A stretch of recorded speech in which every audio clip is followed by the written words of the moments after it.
എല്ലാവർക്കും എൻ്റെ വിനീത നമസ്കാരം. പലരും ചോദിക്കുന്ന ചോദ്യമാണ്, ഈ തീണ്ടാരിയായിരിക്കുന്ന സമയത്ത് സ്ത്രീകൾക്ക് ക്ഷേത്രത്തിൽ നിന്നും കൊണ്ടുവരുന്ന പ്രസാദങ്ങൾ കഴിക്കാൻ പാടുണ്ടോ എന്ന് വെച്ചാൽ,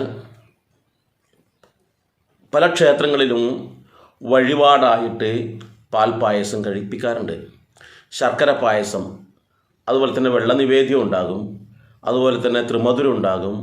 അങ്ങനെ നിരവധി ഓരോ ക്ഷേത്രത്തിലും വ്യത്യസ്തമായിട്ടുള്ള നിവേദ്യങ്ങളും വഴിപാടുകളും കഴിച്ചു കഴിഞ്ഞാൽ ആ പ്രസാദം അവർക്ക് ലഭിക്കും. അതുകൂടാതെ ക്ഷേത്രത്തിൽ തന്നെ ഭഗവാന്റെ എന്തെങ്കിലും വിശേഷാൽ പൂജകൾ ഉണ്ടെങ്കിൽ ആ പൂജയുടെ പ്രസാദമായിട്ട് ലഭിക്കും. ഇത് കൂടാതെ ക്ഷേത്രത്തിൽ നിന്നും കൊണ്ടുവരുന്ന ചന്ദനം, ഭസ്മം ഇത്യാദി വസ്തുക്കളുണ്ട്. ഈ കാര്യങ്ങൾ നമ്മുടെ സഹോദരിമാർ, തീണ്ടാരിയായിരിക്കുന്ന ആർത്തവം വന്ന് തീണ്ടാരിയായിരിക്കുന്ന പെൺകുട്ടികൾക്ക് ഉപയോഗിക്കാൻ പാടുണ്ടോ എന്നുള്ളതാണ് പലരും ചോദിക്കുന്നൊരു ചോദ്യം. വല്ലാത്തൊരു ആശയക്കുഴപ്പമില്ലേ പലർക്കും? ഇന്ന് ചെറിയ ആൾക്കാർക്ക്, ആത്മീയമായിട്ട് അല്പം ഉയർച്ചയിലെത്തിയ ആൾക്കാർക്ക് ഈ ഒരു സംശയം ഉണ്ടാവില്ല. ഞാൻ പറയുന്നത് എന്താണെന്ന് വെച്ചാൽ, ഈ ആർത്തവം ആയി തീണ്ടാരി ആയി എന്ന് പറയുന്ന ആ സമയത്ത് ആർക്കാണ് ദോഷമുള്ളത്? പൊതുജനങ്ങൾക്കാണോ, അല്ലെങ്കിൽ ക്ഷേത്രത്തിനാണോ, അല്ലെങ്കിൽ ഈ പെൺകുട്ടിക്ക് മാത്രമാണോ? ഉള്ളൊന്ന് ആലോചിച്ച് നോക്കൂ. തീണ്ടാരിയായി ആർത്തവം വരുന്നത് ആർക്കാ? ഈ പെൺകുട്ടിക്ക് മാത്രമല്ലേ, മറ്റ് പൊതുജനങ്ങൾക്കൊന്നുമില്ല. അവർക്ക് ഈ ഒരു പെൺകുട്ടി ഇങ്ങനെ ആയതുകൊണ്ട് മറ്റുള്ളവർക്ക് എന്തെങ്കിലും ഒരു ബുദ്ധിമുട്ടുണ്ടോ? ഒരു ബുദ്ധിമുട്ടുമില്ല. കാരണം എന്താ?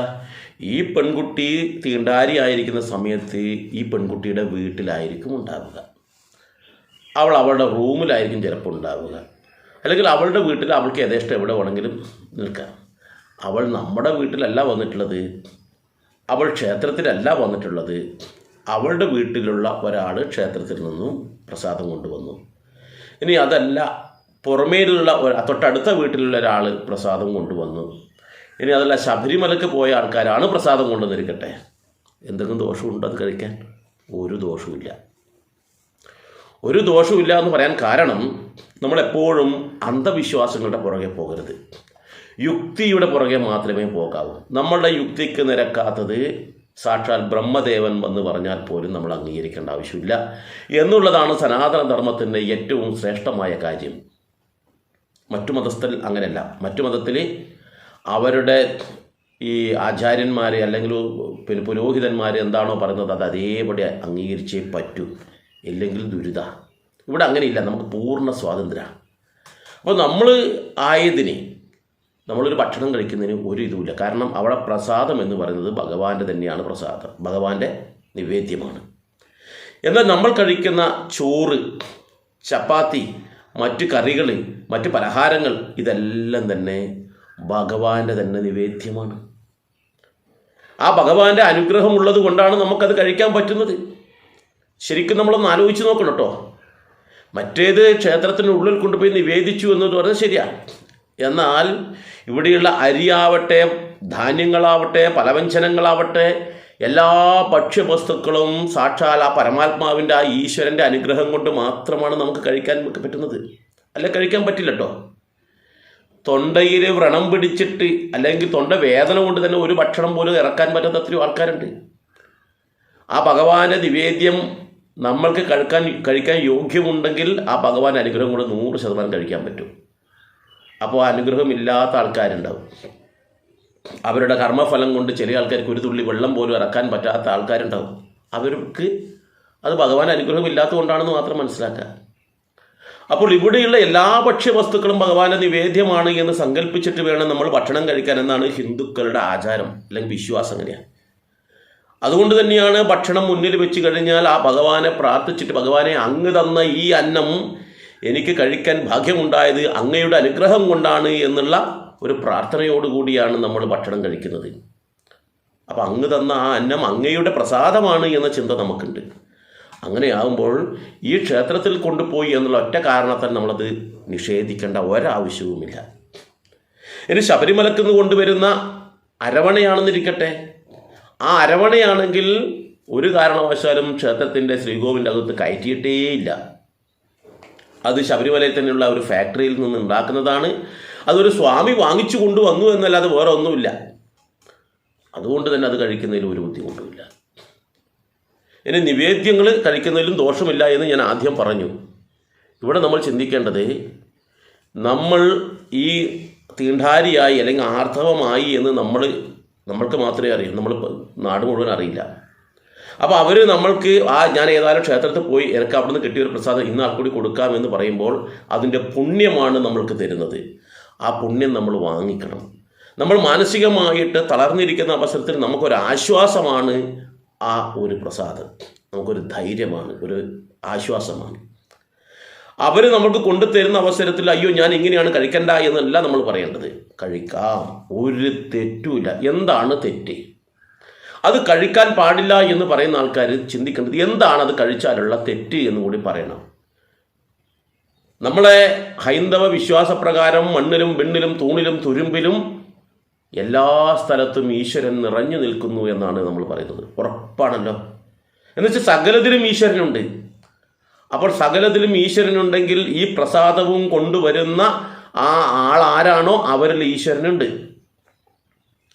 ഈ പ്രസാദം കൊണ്ടു കൊടുക്കുന്ന ആ തീണ്ടാരി എന്ന് പറയപ്പെടുന്ന ആ പെൺകുട്ടിയുടെ ഉള്ളിലുമുണ്ട് ഈശ്വരൻ. അപ്പോൾ എല്ലാത്തിലും ഈശ്വരൻ നിറഞ്ഞു നിൽക്കുകയാണ്. അപ്പോൾ ആ കുട്ടി കൊടുക്കുന്ന സമയത്ത് ഈ ഈശ്വരന് തന്നെയാണ് കൊടുക്കുന്നത്. ആ പ്രസാദം കൊടുക്കുന്നത് ഒരു ഈശ്വരൻ മറ്റൊരു ഈശ്വരന് കൊടുക്കുന്നു എന്നുള്ള സങ്കല്പമാണ് നമുക്ക് വേണ്ടത്.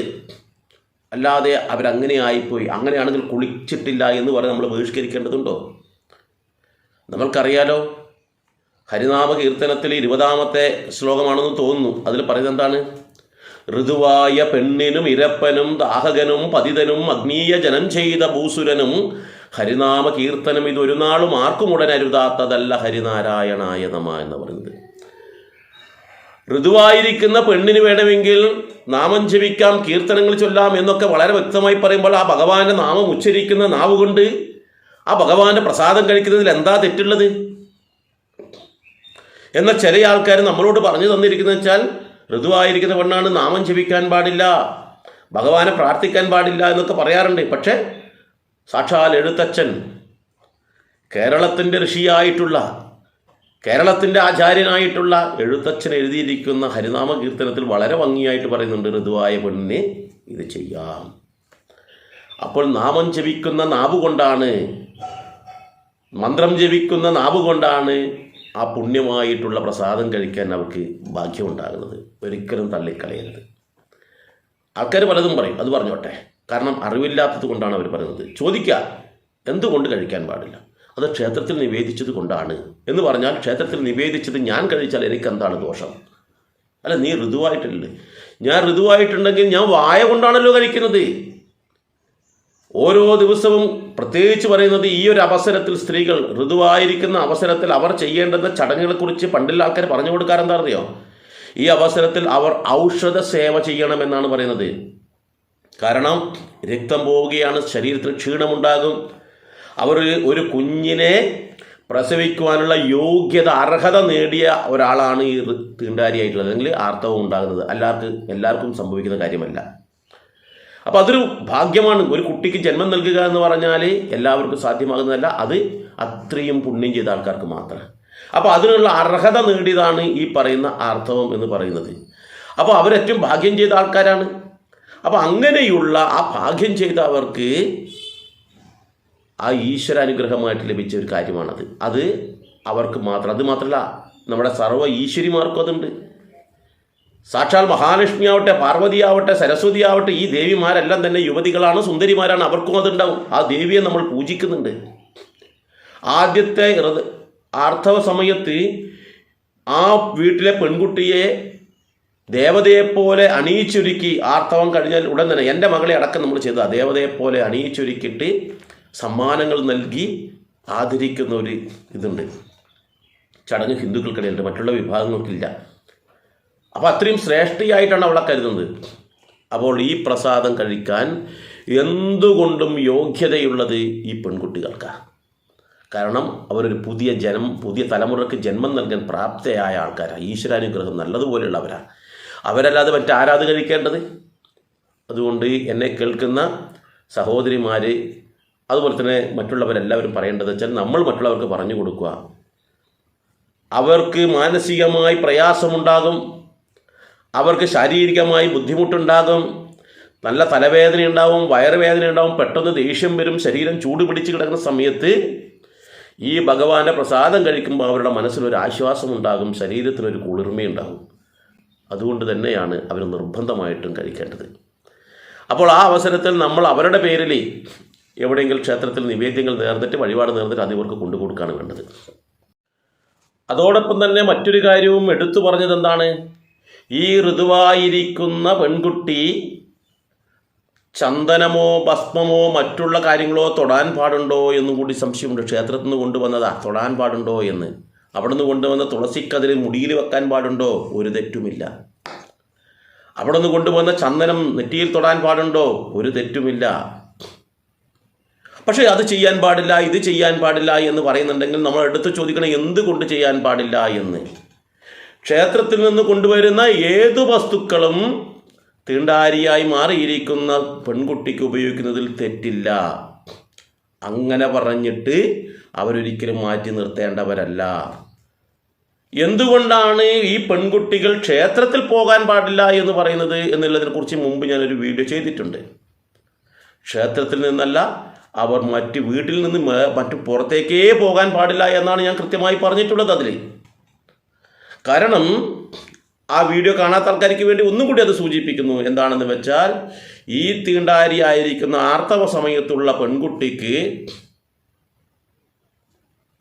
ശരീരത്തിൽ നിന്നും രക്തം ഇങ്ങനെ പോയിക്കൊണ്ടേയിരിക്കുന്ന ഒരവസ്ഥയാണ് ആർത്തവം എന്ന് പറയുന്നത്.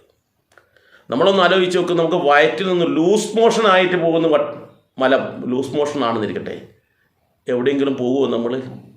എവിടെയും നമ്മൾ പോകില്ല. കാരണം എപ്പോഴാണ് ഇത് പുറത്തേക്ക് പോകുമെന്ന് പറയില്ല. കാരണം നമുക്കൊരു മാനസികമായിട്ടൊരു അസ്വസ്ഥതയുണ്ടാകും. മൂത്രം പോയിക്കൊണ്ടിരിക്കുന്നിരിക്കട്ടെ, എവിടെയാണ് നമുക്ക് പോകാൻ പറ്റുക? പക്ഷേ അത് കണ്ടിന്യൂ ഇങ്ങനെ വരുന്നില്ല. എന്നിട്ട് പോലും നമ്മൾ മുൻകരുതൽ എന്ന രീതിയിൽ എവിടെയും പോകാതിരിക്കും. നമ്മൾ ക്ഷേത്രത്തിനും പോകില്ല, ഒരു കല്യാണത്തിനും പോകില്ല, ഒരു പട്ടണത്തിനും പോകില്ല. കാരണം ഇടയ്ക്കിടയ്ക്ക് എനിക്ക് വയറ്റിൽ നിന്ന് പോകുമെന്ന് കണ്ടു കഴിഞ്ഞാൽ നമ്മൾ അന്ന് റെസ്റ്റ് എടുക്കും, വീട്ടിൽ തന്നെ നിൽക്കും. ഒരു വയറിളക്കിയ വ്യക്തിയോട് ചോദിച്ചാൽ കൃത്യമായിട്ട് പറഞ്ഞുതരും. അപ്പോൾ അങ്ങനെയാണെങ്കിൽ മുഴുവൻ സമയത്തും ഈ എനർജി ഇങ്ങനെ പോയിക്കൊണ്ടേയിരിക്കുന്ന അവസരത്തിൽ നമ്മുടെ ആചാര്യന്മാർ പറഞ്ഞത് അവർ ആ അവസരത്തിൽ പൂർണ്ണമായിട്ടും റെസ്റ്റ് എടുക്കുകയാണ് വേണ്ടത് എന്നാണ് പറഞ്ഞിരിക്കുന്നത്. കാരണം ശാരീരികമായിട്ട് അവർ തളരുന്നതാണ് ആ അവസരം. അപ്പോൾ ആ അവസരത്തിൽ അവർ വെളിയിൽ എവിടെയും പോകാൻ പാടില്ല. മറ്റൊരു കാര്യം, നമ്മുടെ മൂത്രം നമുക്ക് പുണ്യാഹം പോലെ തോന്നും, എന്നാൽ മറ്റുള്ളവരുടെ മൂത്രം നമ്മൾ തൊടില്ല. അത് നമുക്ക് അവജ്ഞയോടുകൂടിയാണ് കാണുക. അങ്ങനെയാണെങ്കിൽ മലവും അങ്ങനെ തന്നെയാണ്. അപ്പോൾ നമ്മുടെ ഒന്നിച്ചുള്ള ഒരാളുടെ വയറ്റിൽ നിന്ന് മലം പോയിക്കൊണ്ടിരിക്കുന്നുണ്ടെന്ന് കഴിഞ്ഞാൽ നമ്മൾ അവരുടെ അടുത്തേക്ക് പോലും പോകില്ല. കാരണം എന്താ? ആ മലത്തിൽ നിന്നും അണുപ്രസരമുണ്ടാകും, ദുർഗന്ധമുണ്ടാകും. അപ്പോൾ അവരുടെ അടുത്തേക്ക് പോലും നമ്മൾ പോകില്ല, അവരെ നമ്മൾ അകറ്റി നിർത്തും. എന്നാൽ ഇതേപോലെ തന്നെ വിസർജ്യ വസ്തുക്കളിലെല്ലാം തന്നെ അണുപ്രസരമുണ്ടാകും എന്നുള്ളതിൽ യാതൊരു സംശയമില്ല. അത് കവമാകട്ടെ, നമ്മുടെ കവമായാൽ പോലും നമുക്കൊരു അവജ്ഞയാണ്. അപ്പോൾ നമ്മുടെ രക്തത്തിൽ നിന്നും ഇതേപോലെ തന്നെ അണുപ്രസരമുണ്ടാകും. ഒരു സ്ഥലവും നമ്മൾ അണുപ്രസരമുണ്ടാക്കാൻ പാടില്ല. നമ്മുടെ വീട്ടിലാകുമ്പോൾ അവിടെ നമുക്ക് ക്ലിയർ ചെയ്യാൻ പറ്റും. അപ്പോൾ നമ്മളുടെ ശരീരത്തിൽ നിന്നും ഏതെങ്കിലും തരത്തിൽ അണുപ്രസരമോ മാലിന്യങ്ങളോ പുറത്താവാതെ മറ്റുള്ളവർക്ക് ദോഷമാവാത്ത രീതിയിൽ പ്രവർത്തിക്കണം എന്നുള്ളത് കൊണ്ട്, ഒരു ശുദ്ധമായ സ്ഥലം ഒരു കാരണവശാലും നമ്മൾ അശുദ്ധിയാക്കരുത് എന്നുള്ളത് കൊണ്ടുമാണ് ക്ഷേത്രത്തിൽ നിന്നല്ല മറ്റെവിടേക്കും നമ്മൾ പോകാൻ പാടില്ല എന്ന് പറയുന്നത്. പ്രധാനമായിട്ടും അവരുടെ ശാരീരികമായിട്ടുള്ള ഗുണത്തിന് വേണ്ടിയാണ് എന്നർത്ഥം. അപ്പോൾ ഇത്തരത്തിലുള്ള ആൾക്കാർ സ്വന്തം വീട്ടിൽ നിന്നിട്ട് നാമം ജപിക്കുകയോ അതേപോലെ തന്നെ കുളിച്ച് ശുദ്ധിയായിട്ട് ചന്ദനം തൊടുകയോ ചെയ്യുന്നതിൽ ഒരു തെറ്റുമില്ല. അവരുടെ പവിത്രമായിട്ടുള്ള സീമന്തത്തിൽ പോലും അവർ കുങ്കുമം തൊടുന്നതിൽ ഒരു തെറ്റുമില്ല. അതൊക്കെ അവർ ചെയ്യേണ്ടത് തന്നെയാണ്. അവർക്ക് മനസ്സിനും ശരീരത്തിനും ഒക്കെ തന്നെ ഗുണം കിട്ടുവാൻ ഇത് ചെയ്യുന്നത് വളരെ ഉത്തമമാണ് എന്നും കൂടി നമ്മൾ മനസ്സിലാക്കുക. ഈ അവസരത്തിൽ ശാരീരികമായി ബുദ്ധിമുട്ടുണ്ടാകുമ്പോൾ ഔഷധം സേവിക്കണം എന്ന് ഞാൻ പറഞ്ഞു. അതേപോലെ തന്നെ അത് ഔഷധം സേവിക്കുന്നത് ശരീരത്തിനാണെങ്കിൽ മനസ്സിനുള്ള ഔഷധമാണ് നാമജപവും കീർത്തനങ്ങളും മന്ത്രജപവും. അതും അവർ ചെയ്യണം.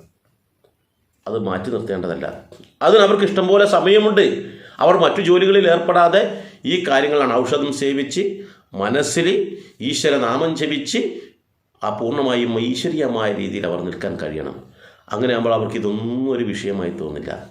അതുവരെ നമ്മൾ ഇത്തരം കാര്യങ്ങൾ പറഞ്ഞ് അവരെ ഒറ്റപ്പെടുത്തരുത് എന്നുള്ളതാണ് ഒരു അപേക്ഷയാണ് ഞാൻ പറയുന്നത്. ഹിന്ദു ധർമ്മം ലോകത്തെ ഏറ്റവും ശ്രേഷ്ഠമായ ധർമ്മമാണ്. ആ ധർമ്മത്തിൽ ഇത്തരത്തിലുള്ള ചില പുഴുക്കുത്തുകൾ ഈ ഇടക്കാലത്ത് കടന്നു വന്നിട്ടുണ്ട്. അത് നമ്മൾ തട്ടിത്തെറിപ്പിക്കണം. അത് ക്ലീൻ ചെയ്യാവേണ്ടത്. ഏറ്റവും ശ്രേഷ്ഠമായ ധർമ്മത്തിൽ ഇങ്ങനെയുള്ള നീചമായ കാര്യങ്ങൾ ആരെങ്കിലും പറഞ്ഞാൽ അത് തള്ളിക്കളയാണ് വേണ്ടത്. അപ്പോൾ നമ്മൾ ചിന്തിക്കുക, ഭഗവാന്റെ നാമങ്ങൾ ഉച്ചരിക്കാം, ഭഗവാന്റെ മന്ത്രം ജപിക്കാം, ഭഗവാന്റെ കീർത്തനങ്ങൾ ചൊല്ലാം, ഭഗവാന്റെ പ്രസാദങ്ങൾ കഴിക്കാം. ഒരു തെറ്റുമില്ല. ഇവർ ആ അവസരത്തിൽ സ്വന്തം വീട്ടിൽ പരിപൂർണ വിശ്രമത്തോടുകൂടി അവർ ശരീരത്തിന് പുഷ്ടിപ്പെടുത്തുകയാണ് വേണ്ടത്. അല്ലാതെ ശരീരത്തിന് ക്ഷീണിപ്പിക്കാൻ വേണ്ടി അവർ പ്രവർത്തിക്കല്ല വേണ്ടതർത്ഥം. ഏതായാലും നിങ്ങൾക്ക് ഈ വീഡിയോ ഇഷ്ടപ്പെട്ടെങ്കിൽ പരമാവധി സഹോദരിമാർക്ക് ഇത് അയച്ചു കൊടുക്കാം. മറ്റൊരു വീഡിയോയുമായി ഞാൻ മറ്റൊരു അവസരത്തിൽ വരാം. എല്ലാവർക്കും നന്ദി, നമസ്കാരം.